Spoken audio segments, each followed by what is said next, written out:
PM Modi ने budget को बताया 100 साल के विश्वास का बजट, कहा इससे अर्थव्यवस्था को मिलेगी मजबूती। नमस्कार, आप देख रहे वी न्यूज 24 और मैं हूं दीपक कुमार। देश की वित्त मंत्री निर्मला सीतारमन ने आम बजट पेश कर दिया है।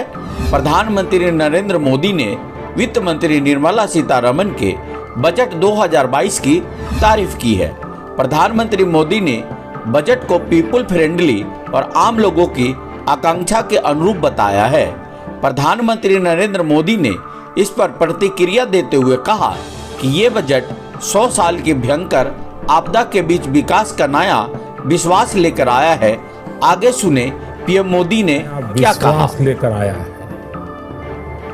ये बजट अर्थव्यवस्था को मजबूती देने के साथ ही सामान्य मानवी के लिए अनेक नए अवसर बनाएगा।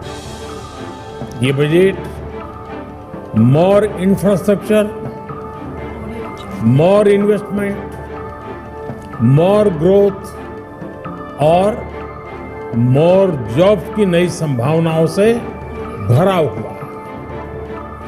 और एक नया क्षेत्र और खुला है और वो है ग्रीन जॉब्स का।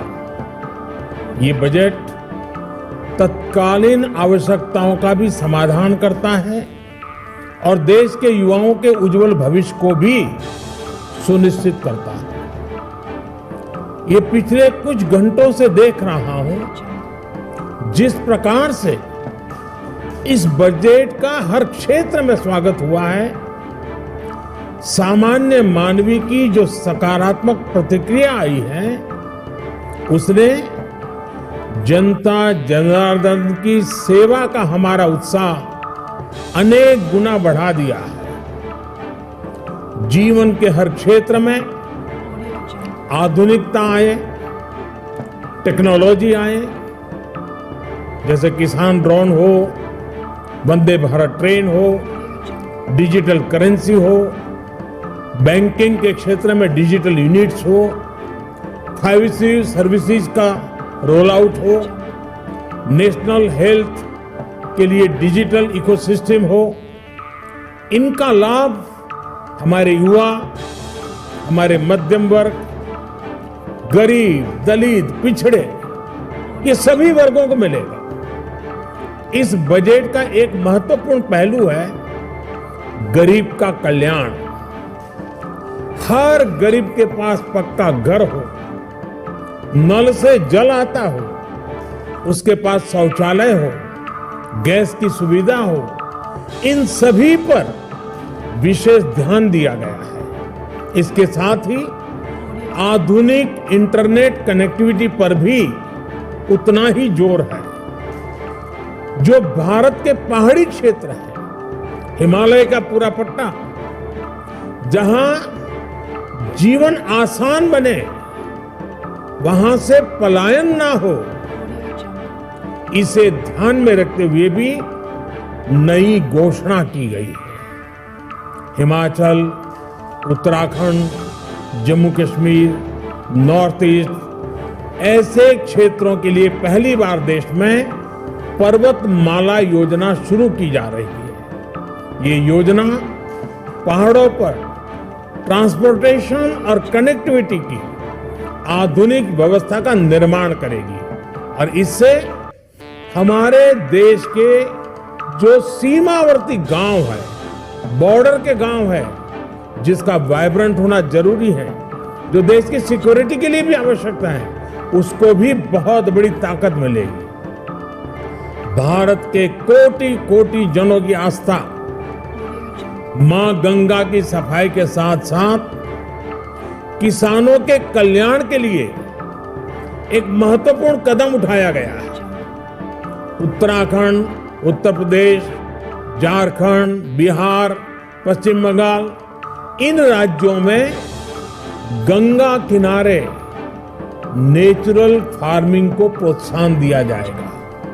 इससे मां गंगा की सफाई का जो अभियान है, उसमें मां गंगा को केमिकल मुक्त करने में भी बहुत बड़ी मदद मिलेगी। बजट के प्रावधान यह सुनिश्चित करने वाले हैं कि कृषि लाभप्रद हो, इसमें नए अवसर हो, नए एग्रीकल्चर स्टार्टअप्स को प्रोत्साहन देने के लिए विशेष फंड हो या फिर फूड प्रोसेसिंग उद्योग के लिए नया पैकेज।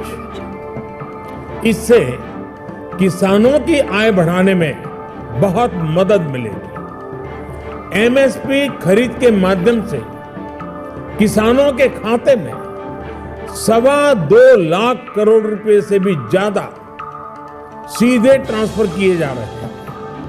कोरोना काल में एमएसएमई यानी हमारे छोटे उद्योगों को मदद और उनकी सुरक्षा के लिए देश ने लगातार अनेक निर्णय लिए थे, अनेक प्रकार की मदद पहुंचाई थी। इस बजट में क्रेडिट गारंटी में रिकॉर्ड वृद्धि के साथ ही कई नई योजनाओं का ऐलान किया गया है। डिफेंस के कैपिटल बजट का 68% डोमेस्टिक इंडस्ट्री को रिजर्व करने का भी बड़ा लाभ भारत के एमएसएमई सेक्टर को मिलेगा।